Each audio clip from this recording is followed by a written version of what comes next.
भगवान राम, सीता माता और लक्ष्मण जी को जब वनवास हुआ, वनवास जा रहे थे, चलते चलते सीता माता जी को प्यास लगी।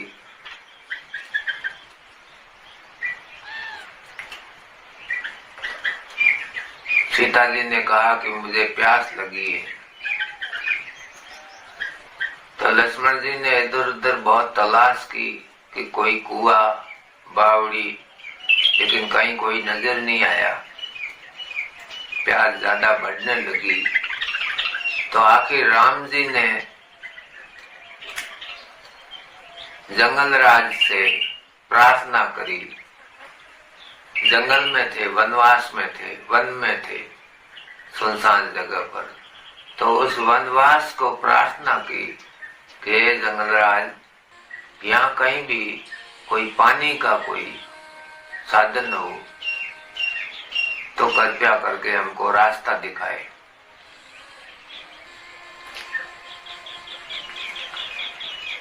जंगलराज ने प्रार्थना स्वीकार की और तत्क्षण एक मोर को भेजा उनकी सेवा में। कहा कि तुम जाओ श्री राम जी की सेवा में,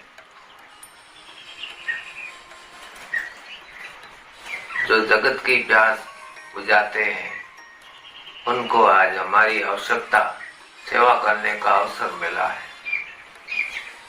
मोर हाजिर हुआ।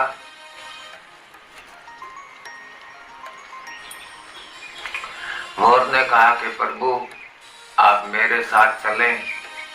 मेरे साथ तो नहीं चल सकते हैं, लेकिन मैं आपको पानी का जगह बताता हूँ। राम जी ने कहा कि साथ क्यों नहीं चल सकते? मोर ने कहा कि मैं उड़ता हुआ जाऊंगा, मैं उड़ान भरूंगा, फिर उतरूंगा, फिर उड़ान भरूंगा और आप चलते हुए आएंगे। लेकिन आप चिंता न करें, मैं जहां पर जमीन पर उतरूंगा वहां पर मैं मेरी दो पंख निकालकर निशानी के तौर पर पंख निकालता हुआ जाऊंगा। आप मेरे पंख के चिन्ह देखकर मुझ तक पहुंच जाएं। राम जी ने कहा कि ठीक है। मोर ने वैसा ही किया और वो ठेठ तालाब तक पहुंच गया। और जब वो तालाब तक पहुंचा, उसके सारे पंख खत्म हो चुके थे। ओके, उसको निकालने पर मोर को दर्द होता है और वो प्राण पंखेरु निकल जाते हैं उसके, और वही हालत हुई। मोर घायल हो गया। राम जी उसके पास पहुंचे, मोर घायल हो चुका था। राम जी ने जब उसकी अवस्था देखी तो कहा कि तुमने मेरे कारण अपने प्राण संकट में डाल दिए।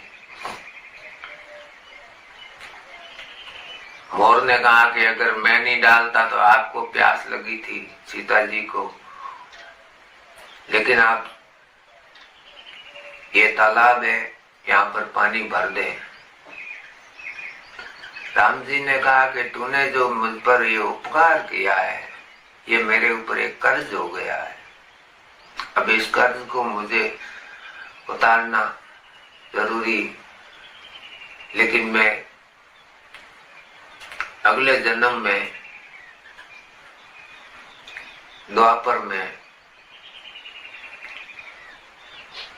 श्री कृष्ण का जन्म लेकर तुम्हारे इस मोर पंख को सिर पर धारण करूंगा। मोर ने प्राण त्याग दिए।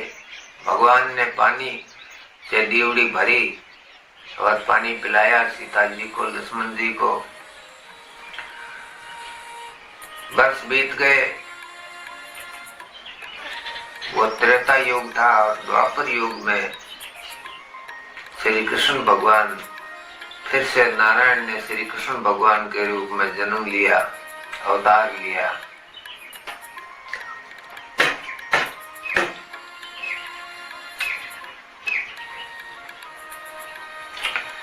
अभी तक उनकी अवस्था 16 वर्ष की थी। वो गाय चराते थे और राधा जी भी उनके साथ में गाय चराती थी।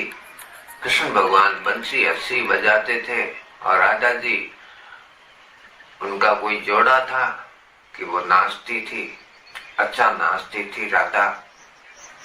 ये तो जग जाहिर है, राधा और श्री कृष्ण का एक प्रेम था।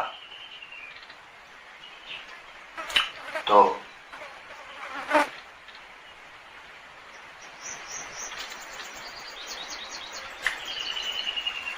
गाय चराते थे। सावन भादो का महीना था, बरसात जैसा मौसम हुआ, बादलों का, बारिश का, और मोर नाचने लगे और श्री कृष्ण भगवान ने भी बंसी बजानी शुरू की और राधा जी भी नाचने लगी, मोर भी नाचने लगे। और ऋतु थी, ऋतु के अनुसार अपने अपने पंख बिखेरने शुरू किए मोर ने। तो श्री कृष्ण भगवान को याद आई और वो नीचे उतरे और एक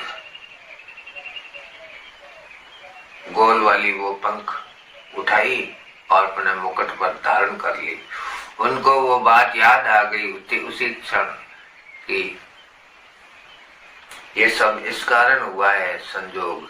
वो संजोग होता था, संजोग होता है तो अच्छा काम होता है। और उन्होंने मोर के पंख को अपने मुकुट पर धारण कर लिया और फिर धारण किए ही रहे। जब तक वो रहे तब तक उनके मुकुट पर हमेशा मोर का पंख था, मौजूद रहता था। वह ये उनकी निशानी थी।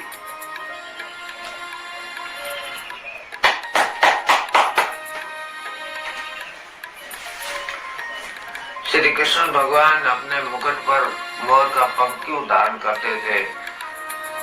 राम जी के जन्म काल में उनके ऊपर एक कर्ज था जो उन्होंने दूसरे जन्म में उस मोर का कर्ज इस तरह से धारण करके उतारा। वीडियो पसंद आने पर लाइक करें और आप नए हैं तो चैनल को सब्सक्राइब करें। मैं मोहन सुतार।